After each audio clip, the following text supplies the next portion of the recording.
Hello semuanya, balik lagi, Uti balik lagi dalam cerita dipaksa menikah.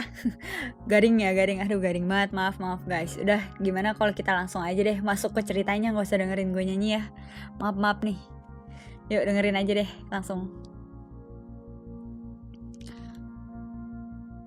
Pulang dari rumah sakit, Riko langsung ke perusahaan. Intan pun terpaksa ikut, karena kalau Riko mengantar Intan pulang dulu, butuh waktu 2 jam untuk pulang pergi. Intan berjalan mengikuti di belakang Riko. Semua mata melihat dan bertanya-tanya saat melihat Intan berjalan di belakang Riko. Riko tak menghiraukannya.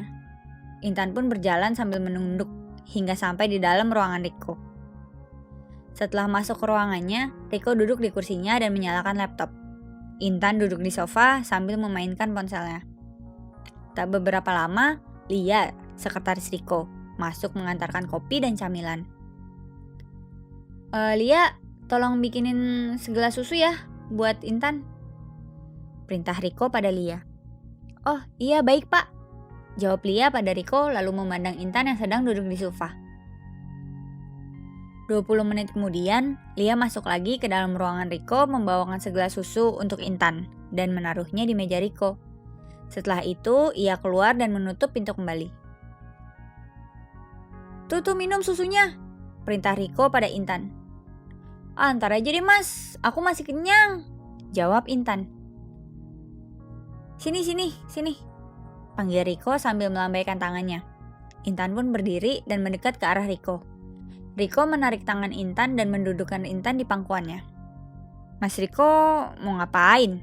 Tanya Intan seraya mengernyitkan dahinya. Mau minum susu, jawab Riko lalu menaikkan kaos Intan hingga di atas dada dan mengeluarkan payudara Intan dari dalam beranya. Mas ini masih di kantor, kalau ada yang lihat gimana? Ucap Intan sambil menurunkan kaosnya lagi, tapi dicegah oleh tangan Riko. Riko pun segera melumat puncak gunung kembar Intan. Desah Intan menahan geli. Ia pun mengarahkan rambutnya ke belakang dan mengalungkan kedua tangannya di leher Riko.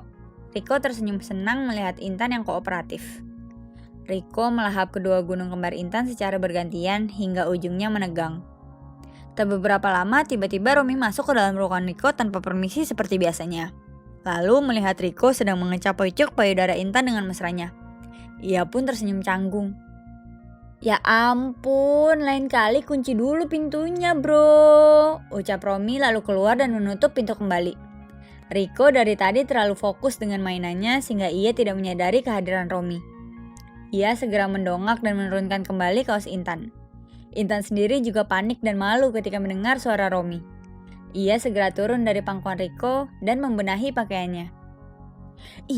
Mas Riko tuh kan dilihat orang, aku malu nih. Nggak. Itu kan dibilangin sih, dilihat orang kan, malu tahu, ujar Intan pada Riko dengan kesal. Riko mengambil remote di mejanya lalu menekan tombol untuk mengunci pintu ruangannya. Udah telanjur, ayo lanjutin sini, ucap Riko pada Intan lalu mengajak Intan bercinta di sofa ruangannya. Intan menurut saja karena ia juga sudah terlanjur basah. Bercinta tidak semenakutkan yang ia bayangkan. Semakin sering ia melakukannya, rasa sakit waktu awal bercinta pun sudah tidak terasa. Ia menginginkan dan menikmatinya juga. Ia sudah tidak memikirkan akan hamil atau tidak. Ia sudah tidak peduli karena Riko dan ibunya melarangnya untuk menunda kehamilan, serta melihat mertuanya yang sakit sudah semakin parah. Intan akhirnya memutuskan untuk hamil dan melahirkan di usianya yang masih muda. Kalau situasi memungkinkan untuk kuliah, ia akan kuliah.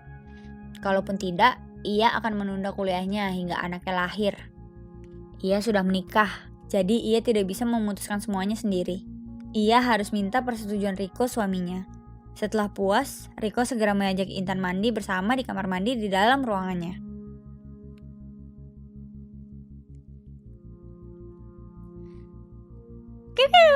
Mantap gak tuh bab kali ini? Kalau mau tahu aktivitas Riko sama Intan selanjutnya, tetap dengerin ya cerita Dipaksa Menikah. Sampai jumpa di bab berikutnya. Dadah!